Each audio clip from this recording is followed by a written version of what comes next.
Hello guys, welcome to smart online Telugu. Friends, ఈ వీడియోలో అయితే మనం పోస్ట్ ఆఫీస్ నుంచి జీడీఎస్ రిక్రూట్మెంట్కి సంబంధించిన ఒక ఇంపార్టెంట్ అప్డేట్ అనేది రావడం జరిగిందండి. అప్డేట్ వివరాలని క్లారిటీ ఎక్కడ చెప్పే ప్రయత్నం చేస్తాను. అండ్ వీడియో వస్తే లైక్ అనేది చేసేయండి, అది ఇంకా సబ్స్క్రైబ్ చేసుకోండి. ఫ్రెండ్స్, చాలామంది చూస్తున్నారు కానీ సబ్స్క్రైబ్ చేసుకోవట్లేదు, సబ్స్క్రైబ్ చేసుకోండి. అండ్ ఇక్కడ అప్డేట్ అనేది మనం చూసుకుంటే ఇక్కడైతే మనం చూసుకుంటే అఫీషియల్ వెబ్సైట్లో అనేది రావడం జరిగింది. ఇక్కడ చూసుకుంటే జీడీఎస్ 2023 షెడ్యూల్ 2 ఇక్కడ నోటిఫికేషన్ సంబంధించిన షార్ట్ లిస్ట్ క్యాండిడేట్ వాళ్ళ గురించి అయితే ఇక్కడ ఇంపార్టెంట్ అప్డేట్ రావడం జరిగింది. అండ్ గైస్, దీంట్లోనే మీరు క్లిక్ అనేది చేసి ఇక్కడ చూసుకుంటే అయితే సెకండ్ లిస్ట్ అనేది రిలీజ్ అనేది చేయడం జరిగింది. దీంట్లో అనేది ఒకటైతే మీరు గమనించండి ఫ్రెండ్స్, తెలంగాణ వాళ్ళకి మాత్రం షార్ట్ లిస్టెడ్ అయిన క్యాండిడేట్ వాళ్ళకైతే సెకండ్ లిస్ట్ అనేది రిలీజ్ అనేది చేశారు.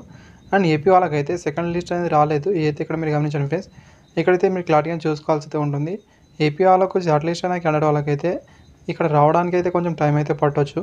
అండ్ తెలంగాణలో అప్లై అనేది చేసుకున్న వాళ్ళైతే ఈజీగానే మీరు చూసుకోవచ్చు. అదేవిధంగా వేరే స్టేట్లో అప్లై అనేది చేసుకున్న వాళ్ళకు కూడా సెకండ్ లిస్ట్ అనేది రిలీజ్ చేశారు. ఇక్కడ నుంచి అయితే మీరు చూసుకోవచ్చు ఫ్రెండ్స్. ఫస్ట్ ఇక్కడ మీరు స్టేట్ అనేది సెలెక్ట్ చేసుకోండి. ఇక్కడైతే సెకండ్ లిస్ట్ అనేది చూసుకుంటే ఇక్కడ సప్లిమెంటరీ లిస్ట్ సెకండ్ అనేది ఇవ్వడం అయితే దానిపైన క్లిక్ అనేది చేసి పీడిఎఫ్ అనేది డౌన్లోడ్ అవుతుంది. తర్వాత దాంట్లో మీ నేమ్ ఉందో లేదో క్లారిటీ అని చూసుకోండి.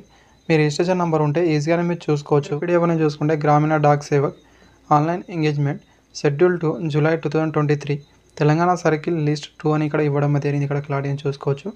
అండ్ ఇక్కడ షార్ట్ లిస్ట్ ఉన్న క్యాండిడేట్ వాళ్ళకైతే మీరు డాక్యుమెంట్ వెరిఫికేషన్ చేయించుకోవడానికి లాస్ట్ డేట్ అనేది అక్టోబర్ 9 వరకు కేటాయించడం జరిగింది.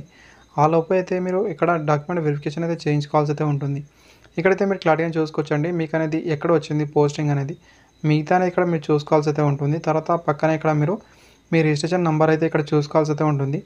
ఎగ్జాక్ట్లీగా దీంట్లో మీ రిజిస్ట్రేషన్ నెంబర్ ఉంటే మీకు అనేది జాబ్ వచ్చినట్టే ఇక్కడైతే మీరు చూసుకోవాల్సి అయితే ఉంటుంది. అండ్ లాస్ట్గా చూసుకుంటే డాక్యుమెంట్ వెరిఫికేషన్ సెంటర్ అయితే ఇక్కడ ఇవ్వడం జరిగింది. మీరు అప్లికేషన్ పెట్టేటప్పుడు అయితే డాక్యుమెంట్ వెరిఫికేషన్ కోసం అయితే మీరు ఎక్కడైనా పెట్టారో అక్కడికి మాత్రమే మీరు వెళ్ళాల్సి అయితే ఉంటుంది. అక్కడ వెళ్ళైతే మీరు డాక్యుమెంట్ వెరిఫికేషన్ అయితే చేయించుకోవాల్సి అయితే ఉంటుంది. మీకు కావాల్సిన డాక్యుమెంట్ ఏంటి మిగతా అనేది ఆల్రెడీ మీకు ఈమెయిల్ ఐడి ద్వారా అయితే పంపించి ఉంటారు. అక్కడైనా మీరు చూసుకోవచ్చు, లేకపోతే కింద డిస్క్రిప్షన్లో ఒక వీడియో అయితే ఉంటుంది. అది చూసి అయితే మీరు ఏమేమి డాక్యుమెంట్ తీసుకెళ్ళాలి మిగతా క్లారిటీ చూసుకొని వెళ్ళండి.